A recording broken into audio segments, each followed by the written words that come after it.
You mentioned policy that you like, Trump's policies. Which of his policies are policies that you like? Hmm.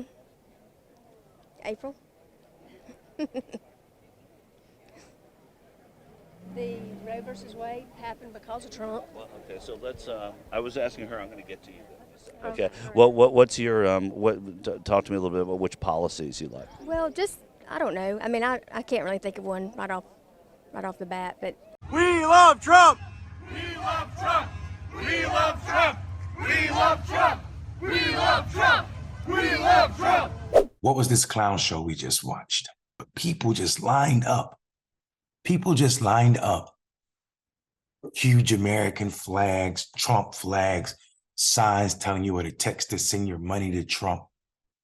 How do we get here? You said you never watched the news before. Where do you get your news now?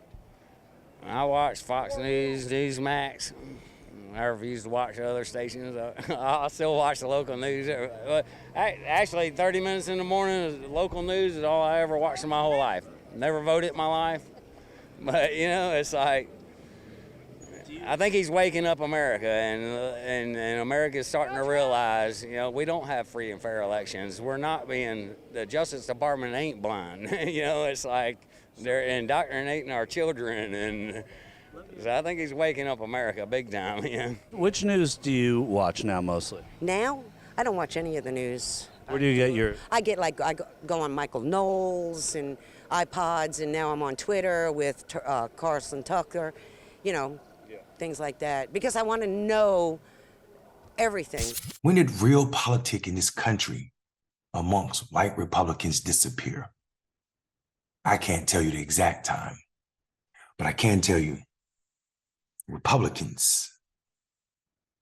I know some of you would push back and say it is not all Republicans, but I would say, and I would remind you that if you're pushing back, you're full of it, because all Republicans, and if not all, a vast majority of them support Trump.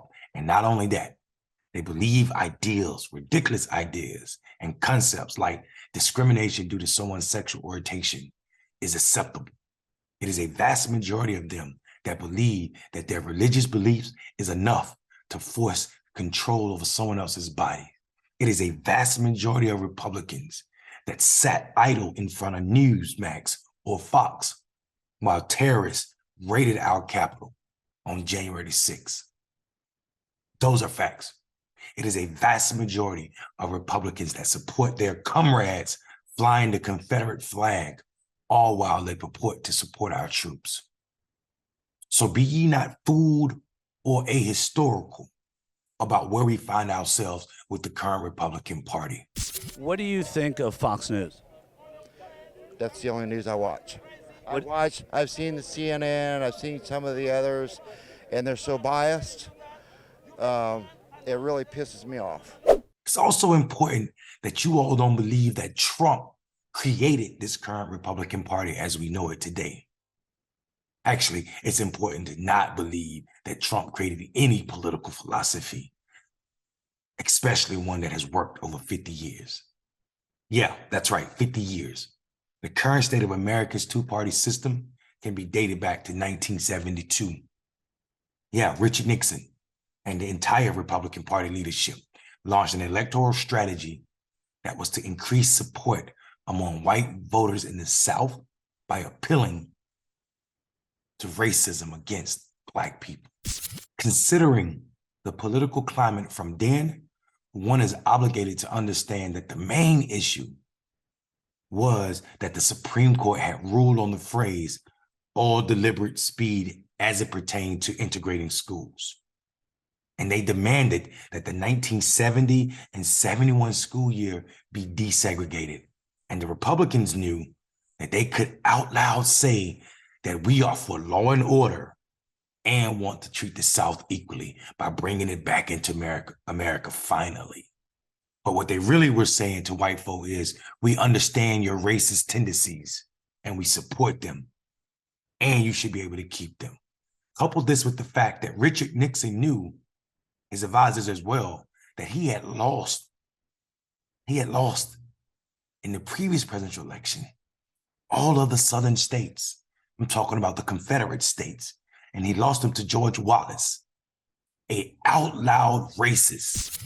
Especially as Native Alabamians particularly, we are proud of George Wallace, and we also think he's a very capable man, and he has done so much for our state. He has raised the educational level, and just overall, we think that he's the man for the job. And he needed those votes if he was to win the next election. So the sick marriage of racism and the Republican Party, the party of Lincoln, began with this strategy, the white Southern strategy.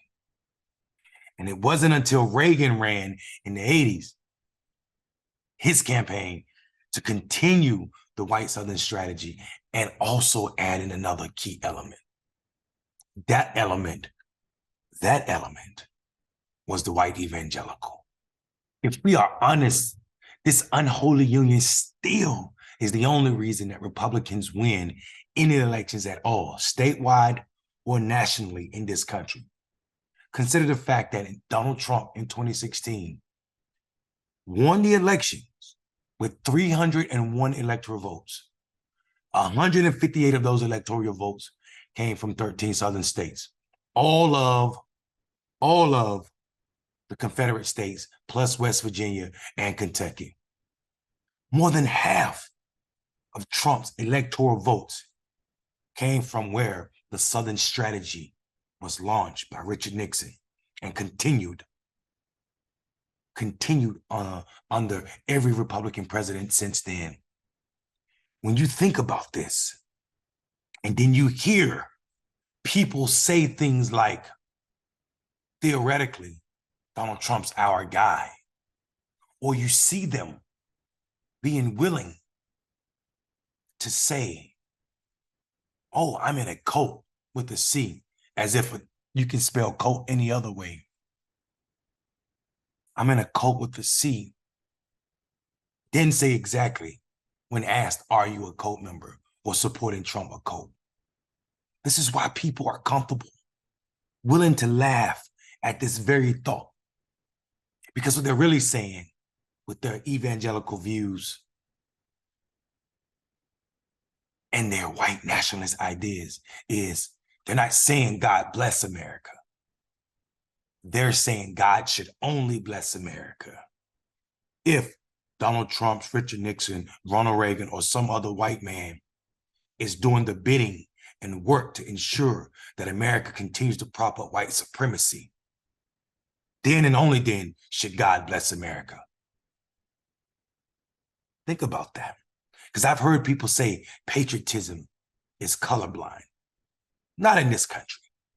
Patriotism isn't colorblind. You have to be white and only white to criticize America and her flaws.